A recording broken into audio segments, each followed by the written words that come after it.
Back in the day, I started playing Grand Theft Auto 1 on the PlayStation and then GTA 2 on the Sega Dreamcast. But never was I more impressed with a game than when I popped Grand Theft Auto 3 into my PlayStation 2 back in 2001. At the time, it was hard to believe this was even possible. And it's hard to believe in 2012 that this is possible on an iPad. Sure, there's millions of mobile games out there these days, the vast majority of which are simple games where you slide or fling objects around the screen. But this is GTA 3. This brings dreams of every game coming to a mobile platform. That's easy to download, less expensive, perfectly capable, and you can now bring GTA 3 with you just about anywhere and play on a big, vibrant screen.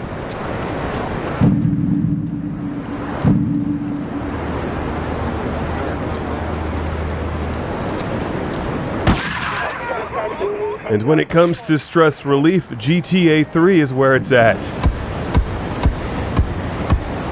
The game runs perfectly smooth and sounds great, but it could use a real video game controller. Many games like Angry Birds were designed with a touchscreen control in mind. This one was not. If you played with a PlayStation 2 controller, raise your hand. I'm raising both of mine. The touchscreen controls for GTA 3 feel a lot like you're playing on a keyboard. It's not bad for the driving sequences.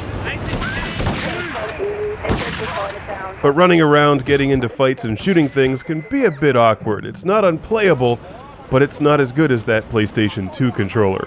So annoyingly, the touchscreen controls give this game a bit of a novelty quality.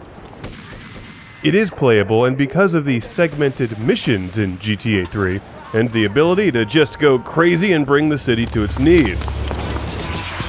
It's a wonderful game to bring out to the bar with you if you're just waiting for your dinner or sitting on the train. And people around you will be stunned that you're playing GTA 3 on an iPad. I've seen that firsthand.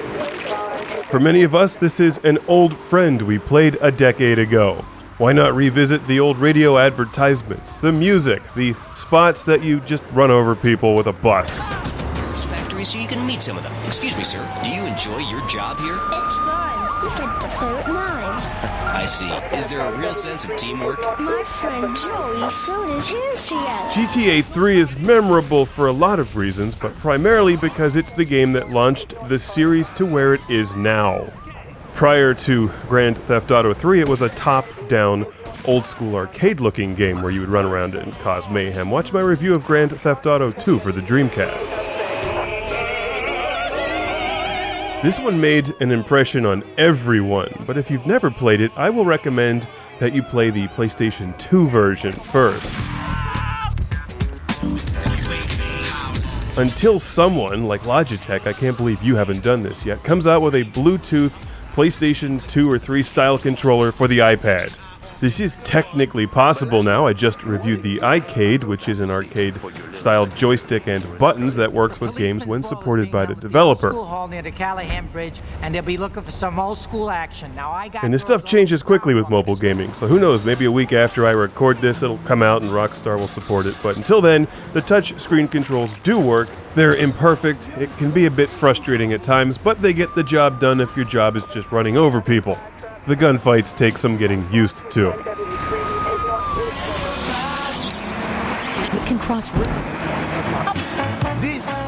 It's GTA 3, so Rockstar, we get in Vice City next. If so, I'll also need a PlayStation 2 memory card attachment for my iPad. Thank you in advance.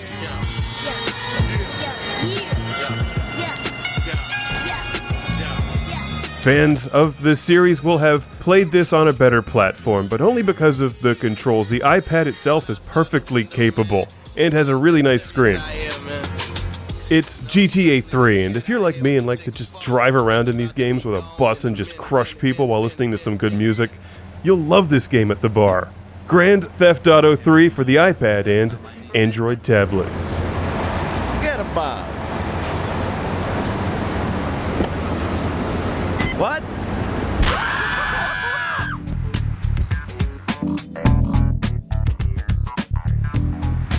Here's my star. Go. Been there, done.